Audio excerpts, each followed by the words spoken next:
오늘은 이제 역대기 상하의 맥 네 번째 시간입니다. 네 번째 시간인데 이 네 번째 시간에 우리들이 오늘 함께 보실 내용은 예배자 히스기야에 대해서 함께 보시도록 하겠습니다. 먼저 파워포인트를 우리들이 보시면서 정리를 해가도록 하겠습니다. 역대기 상하의 맥 네 번째 예배자 히스기야에 대해서 함께 봅니다. 여기에 보시면 이상적인 왕에 대해서 이제 이 역대기는 우리들에게 가르쳐 줍니다. 누가 가장 이상적인 왕인가? 누가 참된 왕인가? 누가 우리의 진정한 목자 되시는가? 라고 하는 것에 이 역대기는 집중을 하고 있다고 하는 겁니다. 결론은 예수 그리스도라고 하는 거죠. 메시아 예수 그리스도 외에는 완전한 왕이 없고요, 완전한 목자가 없고 완전한 구원자가 없다라고 하는 겁니다. 그러면서 역사를 돌아보는 겁니다. 역사를 돌아보는 것은 역사를 통하여서 우리가 교훈을 얻으려고 역사를 보는 겁니다. 그랬을 때 지금 이 열왕기부터 시작해서 역대기에 보면은 계속해서 수없이 많은 왕들이 이제 등장하게 됩니다. 그리고 그들 나름대로 이제 나라를 이끌어 가려고 그럽니다. 그런데 모든 왕들이 어쩌면 장점은 있었지만은 그 장점이 백성들을 구원할 수 없었다라고 하는 겁니다. 그들이 열심히 노력해도 어느 순간에 무너지는 게 인간이었고요, 그들이 열심히 하려고 해도 자식 농사가 잘 안 되게 됩니다. 그러니까 아버지가 했던 일을 아들이 뒤엎는 거예요. 그러니까 내가 잘한다라고 잘 되는 게 아니더라고 하는 것을 우리들은 역사를 통해서 보게 됩니다. 그것은 비단 나라의 역사만이 아니라 가정도 마찬가지죠. 가정도 나 하나 잘한다라 그래서 되는 것이 아니라 여러분 같이 잘해야 되는데 이게 같이 잘하는 게 쉽지가 않습니다. 그러다 보니까 가정에 갈등이 생기게 되는 거죠. 그러니까 역대기의 40명의 왕의 역사를 기록하면서 그것도 여러분 오랜 기간 몇백 년, 몇천 년의 역사를 기록하면서도 불구하고 이상적으로 우리를 온전하게 구원할 수 있는 인간의 왕은 없다라고 하는 겁니다. 오직 우리를 온전하게 구원해 주실 분은 하나님 한 분, 오늘 예수 그리스도라고 하는 것이 이 역대기의 결론으로, 그래서 사람을 기대하는 것이 아니라 하나님을 기대하시기를 주님의 이름으로 축원합니다. 그래서 그들에게 이 역대기 상하의 초점은 뭐냐면, 그럼 이상적인 왕들은 어떤 삶을 그들이 세워갔나라고 하는 겁니다. 그럼에도 불구하고 40명의 왕의 역사를 이야기를 하면서 그럼에도 불구하고 그들이 나라를 갖다가 정의롭게 이끌려고 그랬고, 그나마래도 이 땅 가운데 축복된 땅으로 변화시키기 위해서 노력했던, 완전하지는 않았지만 부족함에도 불구하고, 그럼에도 불구하고 그런 나라를 세우려고 했던 왕들은 어떤 왕들이었느냐? 바로 여러분 하나님의 성전 예배를 위해서 그들의 삶을 헌신했던 사람들이 정의롭게 살아가기도 하고 자신을 절제하면서 살아가기도 하고 하나님의 뜻을 이루려고 애를 쓰는 가운데 백성들이 잘 살게 되었다라고 하는 겁니다. 그렇습니다. 우리들의 모습을 통하여 우리의 가정이 완전히 좋아질 수는 없습니다. 그러나 그럼에도 불구하고 우리들이 하나님 앞에 바로 섰을 때에 여러분 남편이 살아나고 아내가 살아나고요, 자녀들이 살아나게 됨을 여러분 경험하시기를 주님의 이름으로 축원합니다. 그 맛을 알아야 오늘 우리가 그리스도인답게 사는 것이 비록 완전하지는 않아도 이렇게 귀한 일이구나, 예수님과 동행한다는 거, 예수님을 믿는다는 게 이렇게 행복한 거구나 라고 하는 것을 우리가 맛볼 수 있게 되는 겁니다. 그러면서 오늘 이 성경은 역대기 상하에 4명의 초점을 받고 있는데, 한 명은 다윗이었고요. 또 다른 한 명은 솔로몬이었고, 그리고 세 번째 왕은 히스기야라고 하는 사람이었고, 네 번째 왕은 이 요시야라고 하는 왕이었습니다. 이 네 명이 40명의 역사 속에서 그럼에도 불구하고 하나님의 뜻을 이루어가기를 시작했고, 부족했지만 그들을 통하여 하나님의 뜻이 이루어졌다라고 하는 것이죠. 마찬가지입니다. 우리가 부족하지만 그럼에도 불구하고 우리가 하나님 앞에 예배자로 살아갈 때 부족한 우리들을 통하여서도 하나님의 뜻은 계속해서 이루어진다라고 하는 것입니다. 그러기에 여러분, 선을 행하다가 낙심하지 마시고요, 정의를 행하다가 낙심하지 마시고요, 진리의 길을 따라가다가 낙심하지 마시 바랍니다. 선을 행하다가 낙심하지 말지니 때가 되면 어떻게 되리라? 이루리라, 이렇게 약속하셨습니다. 그렇기 때문에 오늘 비록 우리의 눈에 그 선을 행하다가 그 열매가 보이지 않을 때도 있지만 낙심하지 마시고 그 길을, 십자가의 길, 진리의 길, 생명의 길을 잘 걸어가시는 가운데 주의 영광을 반드시 보게 되시기를 주님의 이름으로 축원합니다. 자, 다음 화면입니다. 역대기의 내용은 우리가 역대기 상은 29장까지 되어 있다라 그랬습니다. 29장까지 해서 역대기 상의 주인공은 다윗이라고 하는 사람이었습니다. 그래서 그 다윗에 대해서 집중하면서 그가 부족했음에도 불구하고 하나님의 성전과 예배자로 어떻게 살아갔는지, 그래서는 결국은 다윗의 시대에 오늘 이스라엘은 가장 강한 나라가 되고요, 그리고 더 나아가서 성전이 세워지게 되고, 그리고 완전한 통일 국가가 이루어지게 되었다라고 하는 겁니다. 이것이 역대기 사항에 다윗에게 집중하고 있는 그런 예배자 다윗의 모습이었습니다. 다음 화면입니다. 역대기 하입니다. 역대기 하의 그 주인공은 솔로몬이었습니다. 우리가 지난주에 보셨던 것처럼 솔로몬을 통하여서 이제 하나님이 이루어 가시죠. 솔로몬이 이제 그가 성전을 건축하게 되고, 그리고 하나님 앞에 1000번제의 예배를 올려드리면서 정성스럽게 하나님의 말씀대로 살아가려고 노력했을 때 이스라엘이라고 하는 나라는 다윗을 통하여서 이제 통일이 되었는데, 그 이후에 솔로몬의 시대에는 그 집기가 다 금으로 돼 있을 정도로 부유하게 되었고요, 나라가 얼마나 번성하게 되냐면 지금의 이란 이라크까지 이스라엘의 3000년의 역사에 있어서 솔로몬 때처럼 그렇게 크고 강한 나라를 가질 수 없을 정도로 나라가 그렇게 부유하고 그리고 확장이 되게 됩니다. 큰 나라를 이루죠. 그리고 외교 정책에서도 그에게 많은 사람들이 찾아와서 이제 조공을 드리게 되고, 그리고 더 나아가 외국에 있는 그 왕들이 찾아와서 그의 지혜를 배울 정도로 그의 삶이 풍요롭게 되었다라고 하는 겁니다. 이게 바로 이 솔로몬의 모습이었습니다. 그럼에도 불구하고 솔로몬이 여러분 나중에는 그 정욕을 다스리지 못하여서 결국은 그가 우상을 섬기게 되는 일도 하죠.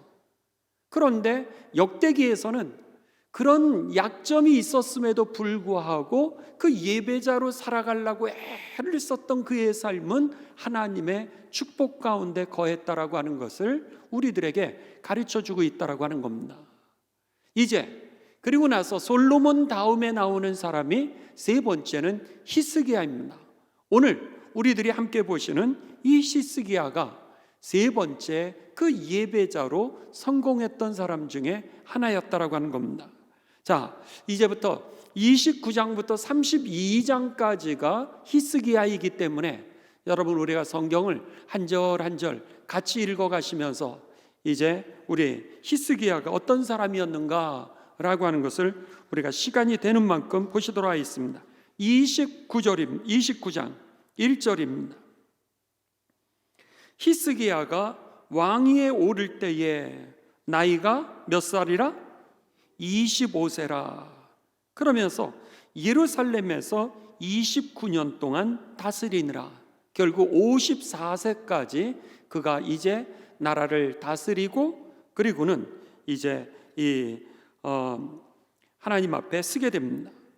그의 어머니의 이름은 아비야요 스가랴의 딸이더라. 2절 히스기야의 일생의 그 삶을 갖다가 정리를 합니다. 히스기야가 그의 조상 다윗의 모든 행실과 같이, 다윗이 여러분 그 비교 대상이죠. 다윗과 같이 여호와 보시기에 정직하게 행하여, 그의 통치를 갖다가 이제 결론을 내립니다. 하나님 보시기에 정직하게 했다, 이렇게 말씀하고 있습니다. 자, 3절입니다. 첫째 해 25살 되어서 왕위에 오른 첫째 해 첫째 달, 왕위에 오르자마자, 이런 뜻이죠. 여호와의 전 문들을 열고 수리하고, 성전에 솔로몬이 지었던 그 성전을 갖다가 문을 열었다 그랬습니다. 그러니까 그 전에 있던 왕들은 어떤 일이었어요? 문을 닫았다, 이런 표현이죠. 성전에서 그들이 예배를 정상적으로 드리지 않았다라고 하는 겁니다. 그런데 이 히스기야는 왕위에 오르자마자 그가 성전의 문을 열고 그리고 수리하기 시작합니다. 그리고 나서 4절에 보시면 제사장과 레위 사람들을 갖다가 동쪽 광장에 모으고 성전을 위해서 일하는 모든 사람을 다 모으게 됩니다. 그리고 나서 5절 그들에게 이르되 레위 사람들아 내 말을 들으라. 이제 너희는 성결하게 하고 또 너희 조상들의 하나님 여호와의 전을 성결하게 하여 그 더러운 것을 성소에서 없애라, 이렇게 얘기를 합니다. 그러니까 그동안 이 솔로몬이 성전을 예쁘게 짓고 그리고 너무너무 잘 지었지만 솔로몬 이후에 왔던 그 자녀들의 그 삶은 아버지를 그렇게 따라서 성전에서 예배를 드리지 않았다라고 하는 겁니다. 그러면서 그들은 다른 여인들과 이방 여인들과 결혼하기도 하고 그리고 우상을 섬기면서 하나님의 전을 멸시하게 됩니다. 하나님을 멸시하게 되면서 그 왕들은 여러분 결국 하나님 보시기에 악을 행하였다라고 하는 그런 하나님의 그 악평이 그들의 삶의 결론이 되게 됩니다. 그리고 그들의 삶은 비참하게 삶을 마무리하게 되면서 나라가 점점 쇠퇴하게 됩니다. 백성들은 고난 가운데 거하고 그리고 나라는 점점 망하는 길로 가게 되었던 거죠. 지도자가 그렇게 중요하다라고 하는 겁니다. 지도자 한 명을 통하여서 나라가 살기도 하고 나라가 망해가기도 하는데, 지금 이 히스기야를 통하여서 나라가 회복되는데 어떻게 회복되느냐? 바로 그가 제일 먼저 했던 것은 하나님의 일꾼들 보러 뭐라 그랬냐면 정결하라 그랬습니다. 레위 사람들이 먼저 정결을 시키는 거예요. 여러분, 그리스도인들이 먼저 거룩하게 되시기를 주님의 이름으로 축원합니다. 우리가 거룩해지고 우리가 정결하게 될 때에 여러분의 가정이 거룩해지고 여러분의 자녀들이 성결해지게 된다라고 하는 거죠. 그런데 우리들이 정결하지 않으면은 여러분 너나 잘해, 이렇게 되는 거죠. 여기에 보시면 성전을 회복시키는데 제일 먼저 했던 것이 뭐냐면 레위 사람들에게, 성전을 섬기는 사람들이 먼저 거룩해지도록 성결 의식을 했다라고 하는 겁니다. 이제 너희는 성결하게 하고 너희 조상들의 하나님 여호와의 전을 성결하게 하여, 그래서는 그 더러운 것을 성소에서 없애라. 그래서 성전을 이제 청소하기를 시작합니다. 6절 그러면서 성전을 왜 우리가 깨끗하게 해야 되느냐라고 하는 문제를 이 6절부터 이제 이야기를 하게 됩니다. 우리 조상들이 범죄하여 우리 하나님 여호와 보시기에 악을 행하여, 하나님을 버리고 얼굴을 돌려 여호와의 성소를 등지고 또 낭실문을 닫으며 등불을 끄고, 이게 뭐예요? 성전에서 더 이상 예배를 드리지 않는, 불을 다 껐다라고 하는 겁니다. 그리고 성소에서 분향하지 아니하며, 성소에 들어가면 여러분 촛대가 있고, 그리고 거기에 그 하나님 앞에 드리는 이 제단이 있었죠. 그래서 그 초를 갖다 켰는데 다 그것을 갖다가 그들이 이제 피지를 않고 껐다라고 하는 겁니다. 이스라엘의 하나님께 번제를 드리지 아니함으로 예배를 드리지 않았습니다. 8절, 여호와께서 유다와 예루살렘에 진노하시고 내버려사 두려움과 놀람과 비웃음거리가 되게 하신 것을 너희가 똑똑히 보는 바라. 8절의 내용은 그들이 하나님을 떠남으로 인해서 악으로 생각하지 아니하고 그 악을 그냥 자신의 삶처럼 살았던 그들에게 하나님은 그들을 심판하시는데 누구를 보내시게 되냐면 아시리아, 즉 아수르라고 하는 나라를 보내게 됩니다. 그런데 이 고대 근동의 역사에 있어서 가장 포악한 이 종족을 얘기하면 아수르라고 하는 나라였습니다. 그래서는 그들이 이제 다른 나라를 침공하면은요, 그들의 인권을 보호해 주기도 하고 어떤 사람은 그대로 삶을 유지시키기도 했는데, 이 아수르라고 하는 나라는 여러분 세상에서 가장 포악하다라고 하는 별명이 있을 정도로 싸그리 그들을 죽이든지요, 그들의 씨를 다 말려버리고 말았습니다. 그 예가 바로 북이스라엘이었던 거예요. 북이스라엘이 이제 아수르에 의해서 멸망하게 됩니다. 멸망을 당했는데 그들을 갖다가 여러분 다 포로로, 노예로 그들을 잡아갑니다. 노예로 잡아간 다음에 그 다음에 아수르 사람들을 갖다가 북이스라엘이라고 하는 지역에다가 다 심어버리고 말았습니다. 그래서 나라 존재 자체를 없애버렸고요, 그리고 나서 강제로 그들을 갖다가 결혼을 시켜버리고 말았습니다. 그래서는 유대인이라고 하는 그 정체성을 갖다가 완전히 씨를 말려가지고는 그들을 튀기로 만들어버리고 말았습니다. 그런 식이에요. 그러니까는 유대 사람들이 어떻게 생각했냐면 남쪽에 사는 사람이 북쪽에 사는 사람은 더 이상 우리의 핏줄이 아니다, 이렇게 만들어버렸던 거죠.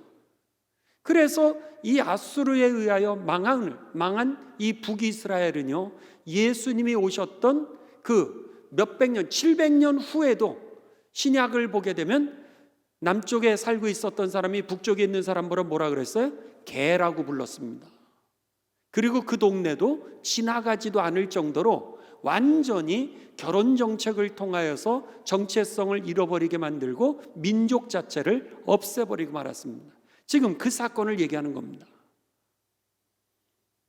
가장 그 당시에 있어서 포악했던 그 종족이 와서 이 북이스라엘을 완전히 멸망시켰고, 그리고 그들이 시시때때로 이제 침공함으로 인하여서 역대의 왕들이 왜 망하게 됐는지 아느냐, 지금 그 얘기를 하는 겁니다.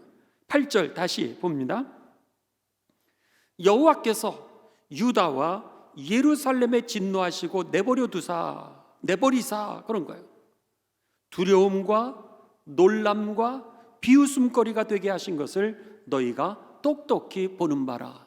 이게 지금 북쪽에서 일어난 사건이죠. 9절, 이로 말미암아 우리의 조상들이 칼에 엎드려져 죽임을 당하였고 우리의 자녀와 우리의 아들들은 노예로 사로잡혔느니라. 그러면서 우리가 계속해서 이렇게 살 수 있겠느냐 라고 했던 거죠. 왜 성전을 우리가 회복해야 되는지, 왜 우리가 예배를 회복해야 되는지, 왜 우리가 믿음을 회복해야 되는지에 대해서 이렇게 9절까지 얘기하고 10절, 성전의 그 회복을, 필요성을 이야기하게 됩니다. 이제 이스라엘의 하나님 여호와와 더불어 언약을 세워 그 맹렬한 노를 우리에게서 뭐하게? 떠나게. 하나님의 이 언약을 우리가 회복함으로 인해서 나는 하나님의 말씀에 이 순종하여 하나님의 백성이 되고 하나님은 우리의 아버지가 되라, 이렇게 약속을 했던 겁니다. 하나님은 우리의 주인이 되시고 나는 하나님의 백성이 될 때 하나님은 우리의 삶을 책임져 주시고 우리를 구원해 주시며 우리를 복되게 하실 것을 보장하셨던 거예요. 대신에 하나님이 축복해 주시고 구원해 주시고 우리를 보장해 주시는 그 보장의 우리의 언약은 뭐예요? 계약은 뭐예요? 하나님께 예배하는 삶이었다라고 하는 겁니다.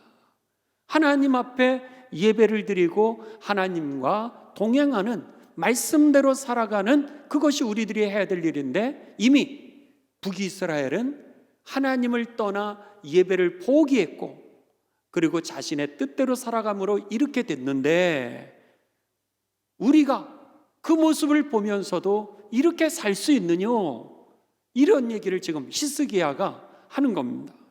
그러면서 다시 우리가 하나님과 계약을 다시 맺자, 그 계약을 회복하자, 그렇게 얘기를 합니다.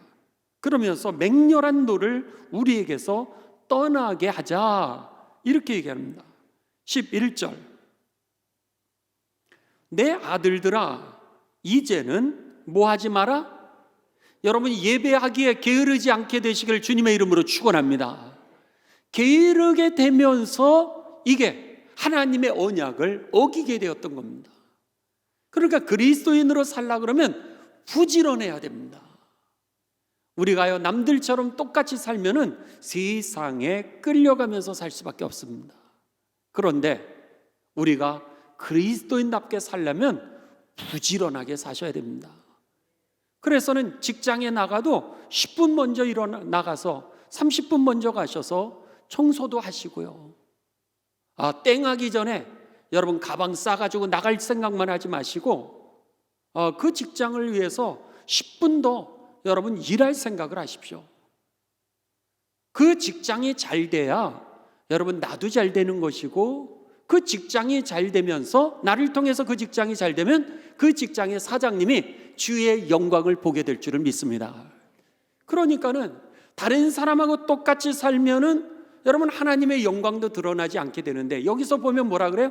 하나님의 성전을 회복하려고 그러면 예배를 회복하기 위해서는 부지런해 하라고 그렇게 말씀하고 있는 겁니다. 내 아들들아 이제는 게으르지 마라.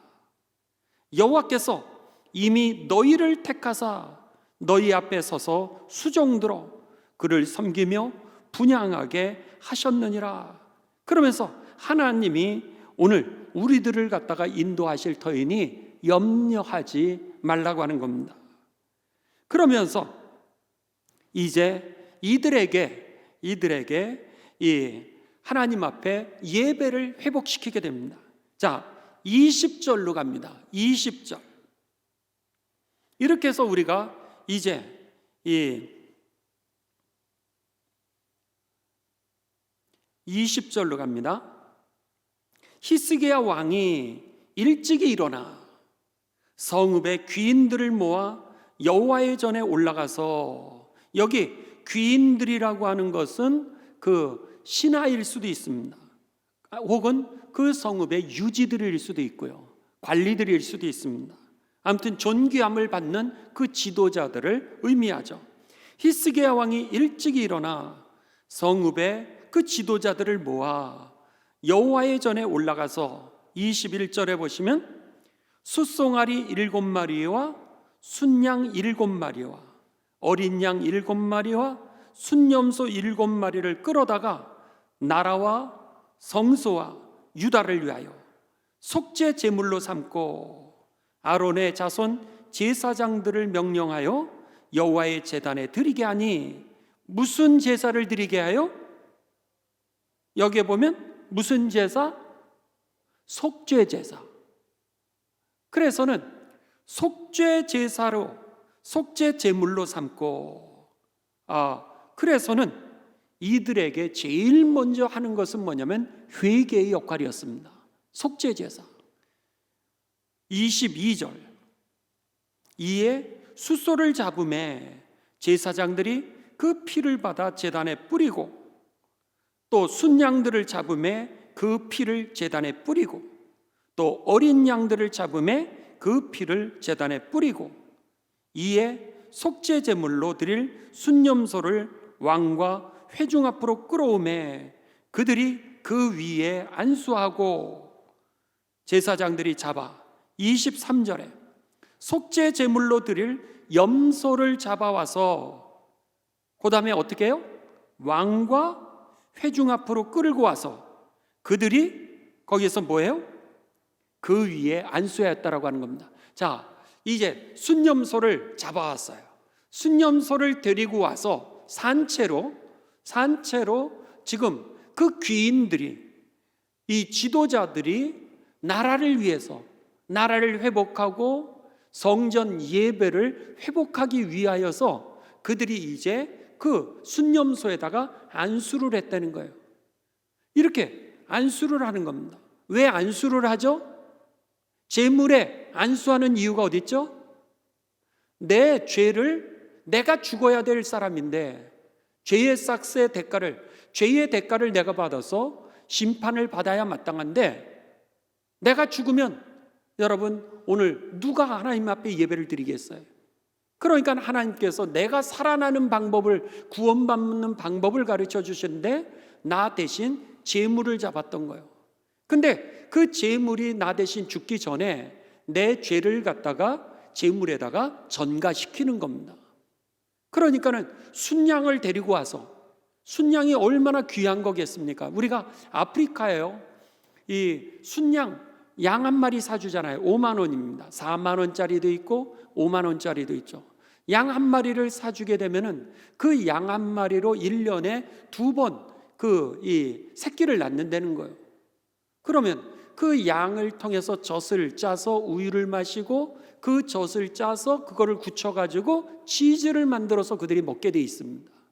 또 이 양이 1년에 2마리씩 나니까 전반기에 한 번, 후반기에 나니까 그 새끼를 낳았을 때 그것을 팔아가지고 돈을 얻어가지고 자녀를 학교를 보낼 수 있도록 하는 게 이 양이었던 거예요. 그러니까 그것도 없어가지고 여러분 굶어 죽는 그 아프리카 사람들을 생각하면서 우리가 이 염소 보내기를 이 연말마다 했던 겁니다. 그러니까는 집에 있어서 가난한 사람들에게 있어서 염소라고 하는 것은 재산의 전부일 겁니다. 그랬는데 여기에 보면 그 염소를 데려오는 거예요.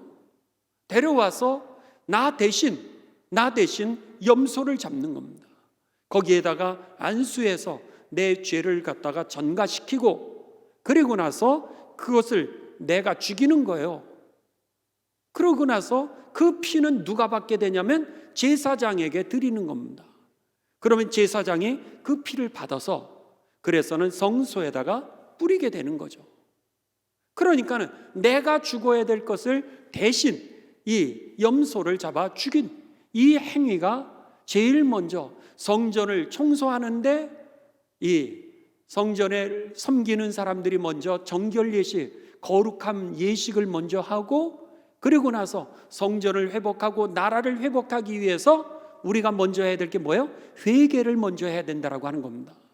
그러니까 속죄 제물을 먼저 잡기를 시작합니다. 그래서는 회개 예식을 하게 되는 거죠. 그러니까는 오늘날 우리들이 헌금을 드리는 그 헌금 예식은 사실은 여기에서 온 거죠. 우리가 내가 하나님 앞에 헌신을 하고 내가 하나님 앞에 죽어야 되는데 내가 죽으면 안 되잖아요. 그러니까는 이 양을 갖고 온 거예요. 그리고 염소를 가지고 와서 그것을 죽이고 그 피를 갖다가 하나님 앞에 올려드리는 게 구약 시대에 있어서는 그것이 바로 이 헌금, 여러분들이 드리는 헌물이었던 겁니다. 그런데 예수 그리스도를 통하여서 우리가 이제는 구원을 받았기 때문에 누구든지 회개를 하면 오늘 하나님의 은혜를 통하여 우리를 구원해 주신 거예요. 그러니까 이제는 희생 제물을 잡을 필요가 없습니다. 왜? 예수님께서 우리를 대신해서 십자가의 희생 제물이 되셨기 때문에. 그래서 성경에 보면은 예수님을 뭐라 그러냐면 어린 양이다 이렇게 표현했던 겁니다. 그러니까 예수님의 희생이 없었으면은 내가 지옥의 심판을 받아야 됐던 건데, 누구든지 저를 믿는 자는 멸망하지 않고 영생을 얻도록 하나님이 허락해 주셨던 것이죠.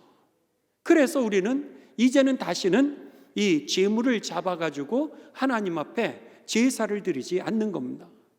그러면은 왜 헌금을 드리나? 그것은 하나님의 은혜에 감사해서 우리가 헌신의 예물을 드리고, 이것을 통하여서 하나님의 나라를 위하여 우리가 함께 동참하기 위해서 그 예물을 드리게 되는 거죠. 그러니까는 이 구약에서 우리가 제물을 하나님 앞에 드리는 헌물과 오늘날 우리가 하나님 앞에 드리는 그 헌물은 맥에 있어서는 똑같지만 그 의미는 지금은 달라졌다라고 하는 겁니다.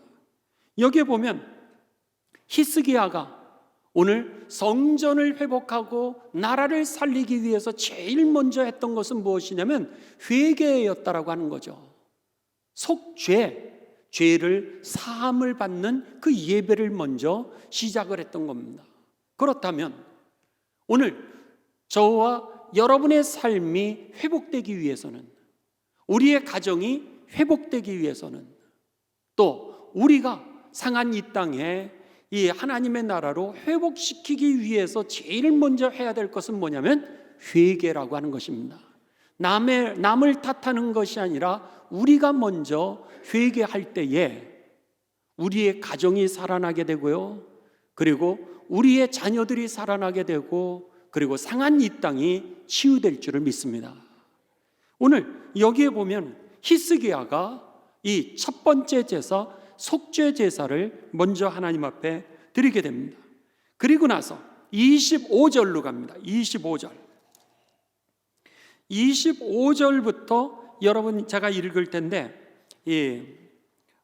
무슨 제사를 하나님 앞에 드리나 라고 하는 것을 눈여겨서 한번 보시 바랍니다. 속죄 제사를 드렸어요. 그 다음 제사를 히스기야가 어떻게 드리나? 25절, 왕이 레위 사람들을 여호와의 전에 두어서 다윗과 왕의 선견자 갓과 선지자 나단이 명령한 대로 제금과 비파와 수금을 잡게 하니, 이는 여호와께서 그의 선지자들로 이렇게 명령하셨습니다. 레위 사람은 다윗의 악기를 잡고 제사장은 나팔을 잡고 섬에, 히스기야가 명령하여 번제를 제단에 드릴새 번제 드리기를 시작하는 동시에 여호와의 시로 노래하고 나팔을 불며 이스라엘 왕 다윗의 악기를 울리고 온 회중이 경배하며 노래하는 자들은 노래하고 나팔 부는 자들은 나팔을 불어 번제를 마치기까지 이르니라.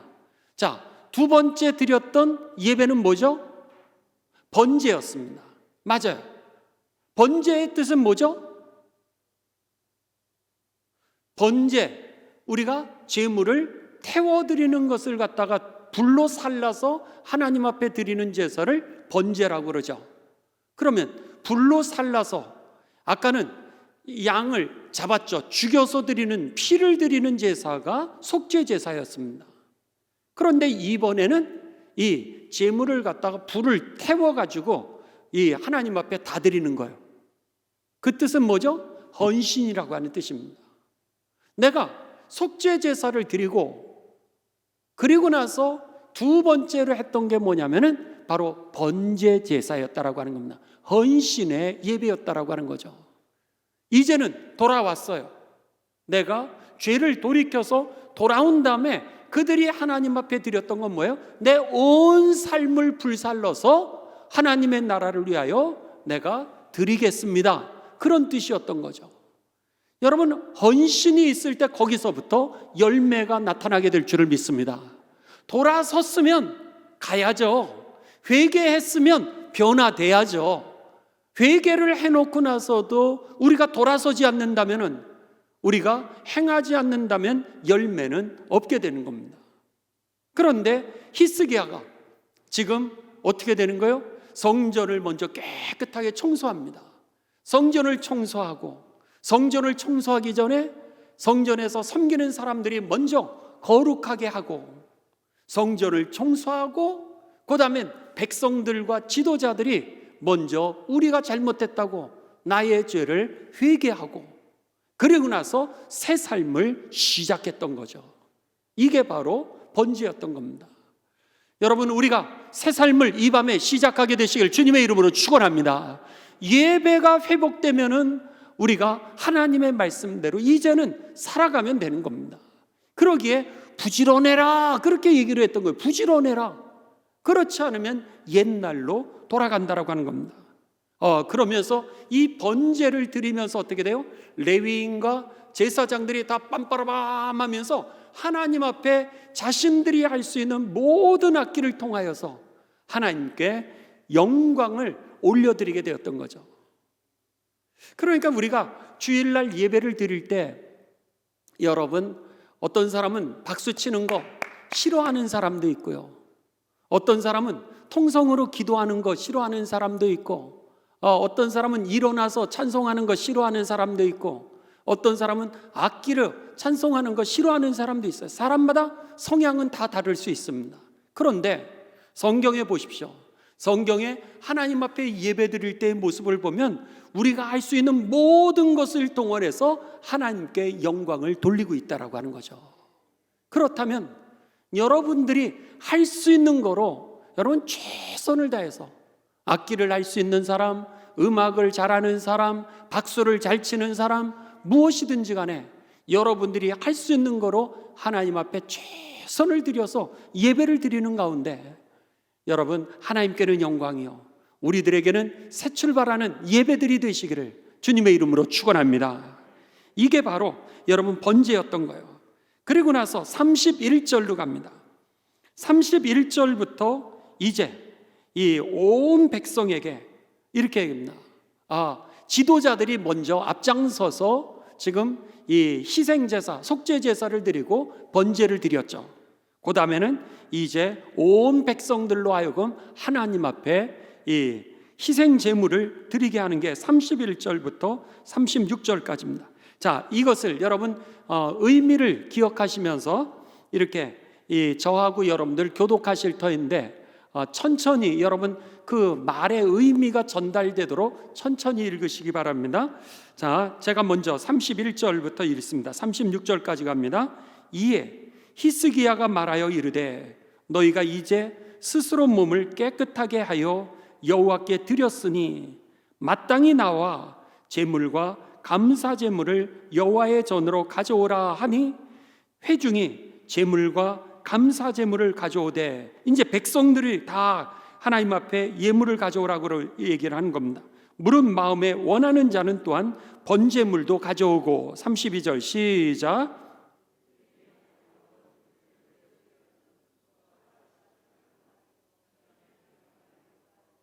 200마리이니 이는 다 여호와께 번제물로 드린 것이며 또 구별하여 드린 소가 600마리요 양이 3,000마리라. 그런데 제사장이 부족하여 그 모든 번제 짐승들의 가죽을 능히 벗기지 못하는 고로 그의 형제 레위 사람들이 그 일을 마치기까지 돕고 다른 제사장들이 성결하게 하기까지 기다렸으니 이는 레위 사람들의 성결하게 함이 제사장들보다 성심이 있었음이라. 번제와 화목제의 기름과 각 번제에 속한 전제들이 많더라. 이와 같이 여호와의 전에서 섬기는 일이 순서대로 갖추어지니라. 이 일이 갑자기 되었으나 하나님께서 백성을 위하여 예비하셨으므로 히스기야가 백성과 더불어 기뻐하였더라. 36절에 보시죠. 이제 백성들이, 지도자들이 먼저 회개하고 하나님 앞에 헌신했죠. 그리고 나서 백성들이 하나님 앞에 헌신을 결단하게 됩니다. 예배가 회복되면서 36절에 어떻게 돼요? 그 히스기야가 왕이 백성과 더불어 기뻐하였더라. 그러면서 나라의 기쁨이 회복되게 됩니다. 자, 여러분, 그리고 나서 이제 여러분들이 잘 아시는 32장으로 가시기 바랍니다. 32장으로 가시게 되면요, 32장 가기 전에 30장 26절 30장 26절 30장 26절 한 절만 읽고 가죠. 자, 26절 시작. 예루살렘에 큰 기쁨이 있었으니 이스라엘 왕 다윗의 아들 솔로몬 때로부터 이러한 기쁨이, 그렇죠? 백성들이 기쁨과 평화를 되찾기를 시작합니다. 27절에 그때 제사장들과 레위 사람들이 일어나서 백성을 위하여 축복하였으니 그 소리가 하늘에 들리고 그 기도가 여호와의 거룩한 처소 하늘에 이르렀더라. 그러면서 백성들이 이제 그 하늘의 축복을 누리게 됩니다. 그리고 나서 32장으로 갑니다. 32장에 여러분 말씀은요, 여러분들이 잘 아는 그런 이 예루살렘이 아수르라고 하는 북이스라엘을 완전히 멸망시켰던 가장 포악한 민족 아수르가 이번에는 유다를 침공해 오게 됩니다. 침공해 오면서 이제 그들이 항복을 요구하게 되고 북이스라엘처럼 나라를 멸망시키게 됩니다. 그랬을 때 그들이 이제 하나님을 갖다가 이 멸시를 하게 되죠. 그랬을 때 하나님을 멸시하는 그들을 하나님이 어떻게 이 민족을 위기 속에서 구원하시는지를 마지막 부분만 우리가 보도록 하겠습니다. 32장 15절부터 갑니다. 35장 15절.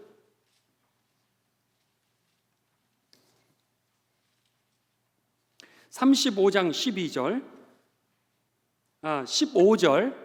15절부터 우리 19절까지 갑니다. 자, 제가 이 15절부터 읽습니다. 그런즉 이와 같이 지금 이 아수르의 왕 사네립이 이제 유다를 침공해 와서 항복해라. 너희가 믿는 왕 히스기야를 믿지 말고, 그리고 너희가 믿는 하나님을 믿지 마라. 내 손에서 너희를 구원할 왕도 아니고 하나님, 그는 존재하지도 않으니까 그 하나님 믿지 마라. 그리고 항복해라. 지금 이렇게 얘기하고 있는 겁니다. 그러면서 15절, 그런즉 이와 같이 너희는 히스기야에게 속지 말라. 히스기야가 뭐라 그러냐면, 여러분 두려워하지 마십시오. 그럼에도 불구하고 하나님이 우리와 함께 하신다는 거예요. 그렇기 때문에 하나님에 대한 믿음을 이 위기 속에서도 포기하지 말라고, 하나님이 우리를 도우실 거라고 그러면서 백성들을 격려하고 있었습니다. 그런데 아수르 왕 사네립이 뭐라 그래요? 그런즉 이와 같이 너희는 히스기야에게 속지 말라. 꾀임을 받지 말라. 그를 믿지도 말라. 어떤 백성이나 어떤 나라의 신도 능히 자기의 백성을 나의 손과 나의 조상들의 손에서 건져내지 못하였나니 하물며 너희 하나님이 너희를 내 손에서 건져내겠느냐 하였더라. 이렇게 얘기를 합니다. 16절, 사네립 왕, 이 아수르의 왕 사네립의 신하들도 덩달아 이제 하나님을 비방합니다. 더욱 여호와 하나님과 그의 종 히스기야를 비방하였으며, 17절, 사네립이 또 편지를 써 보내어 이스라엘 하나님 여호와를 욕하고 비방하여 이르기를, 모든 나라의 신들이 그들의 백성을 내 손에서는 구원하여 내지 못한 것 같이 히스기야의 신 하나님 여호와 하나님도 그의 백성을 내 손아귀에서는 구원하지 못하리라. 이러면서 항복해라. 지금 그런 겁니다. 18절입니다. 사네립의 신하가 유다 방언으로 크게 소리질러, 그 중에 이 아수르 사람 중에서 유다 말을 할 줄 아는 사람입니다. 그 사람이 크게 소리질러 혹시나 그 말을 못 들을까 봐 이제 통역을 하는 거예요. 예루살렘 성위에 있는 백성들을 놀라게 하고 괴롭게 하여 지금 이 왕이 하는 욕하고 그리고 회유하는 비방하는 얘기를 다 통역해 주는 거예요. 그 성을 점령하려 하였는데 그들이 예루살렘의 하나님을 비방하기를 사람의 손으로 지은 세상 사람들의 신들을 비방하듯 그거 우상이야, 하나님은 존재하지 않아, 이제 지금 그렇게 이야기하는 겁니다. 이것이 바로 이제 그들이 하나님과 왕을 모욕하는 거죠. 그런데 20절부터 상황이 달라지기를 시작합니다.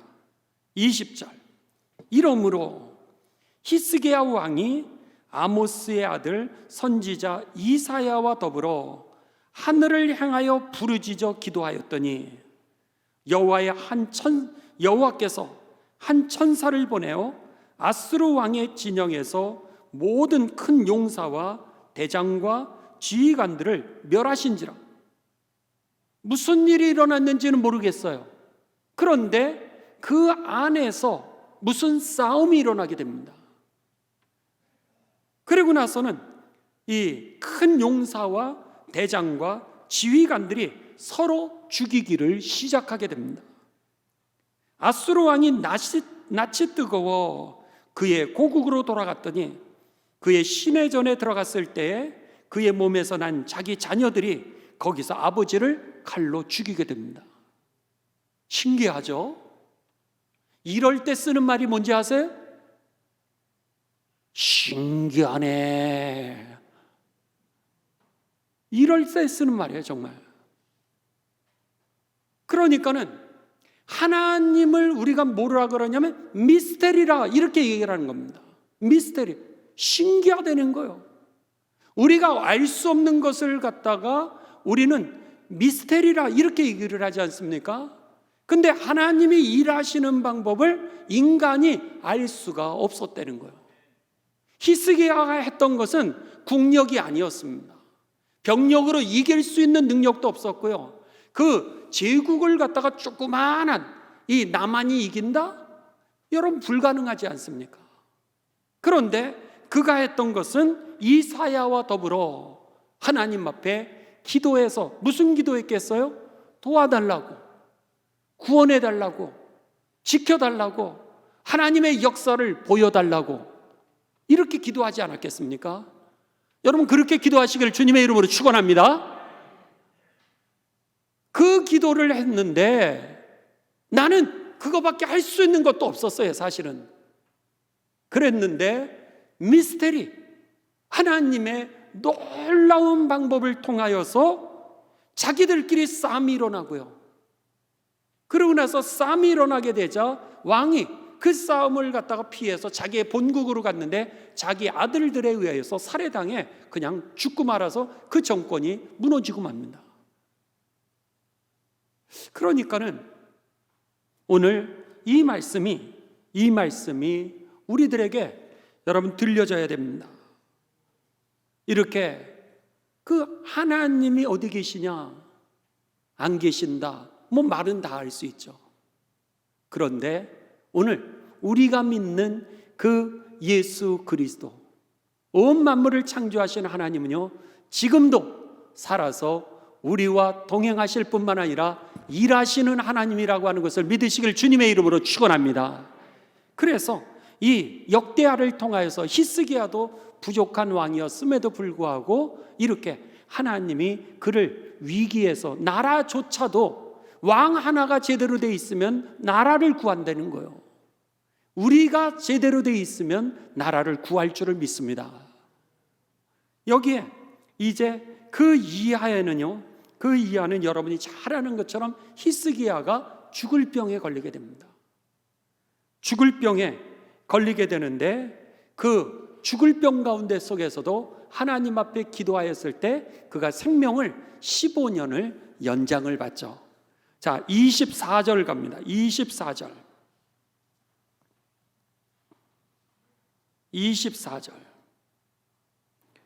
그때에 히스기야가 병들어 죽게 되었으므로 여호와께 기도하매 여호와께서 그에게 대답하시고 또 이적을 보이시게 됩니다. 그 사건이 뭐예요? 여러분, 열왕기 하하 20장 이하에 나오게 되는 그 히스기야가 15년 생명이 연장받게 되는 그 죽음을 극복하는 그 사건이죠.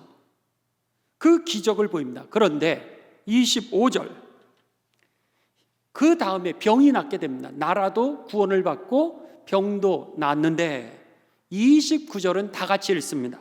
자, 29절이 아니라 25절이죠. 25절 시작. 히스기 마음이 교만하여 그 받은 은혜를 보답하지 아니하므로 진노가 그와 유다와 예루살렘에 내리게 되었더니 26절 하나 더 읽죠. 시작. 히스기야 마음이 교만함을 뉘우치고 예루살렘 주민들도 그와 같이 하였으므로 여호와의 진노가 히스기야의 생전에는 그들에게 내리지 아니하리라. 네. 이렇게 은혜를 많이 받고도 인간은요 교만해지게 된다라고 하는 겁니다. 결국 히스기야가 그렇게 병까지 낫고 기적으로 나라를 구원했는데 나중에는 편안해지니까 그냥 교만해졌던 거예요. 그러니까 어떻게 돼요? 그가 교만하게 되었을 때 하나님이 진노를 내리시죠. 그런데 히스기야가 하나님에 대해서 안테나가 살아있으니까 어떻게 돼요? 26절에 보면 그가 돌이켜 회개하였더니, 회개가 중요한 겁니다. 돌아서는 게 이렇게 중요했던 거예요. 우리가 연약해서 교만하기도 하고 욕심을 부리기도 하고 때로는 실수하고 악을 행할 때도 있죠. 그런데 인간인지라 더 중요한 거는 돌이키는 겁니다. 돌이키고 변화되었을 때 하나님은 그 진노의 심판을 거두신다라고 하는 거예요. 심판의 목적이 어디 있기 때문이에요? 구원에 있기 때문에.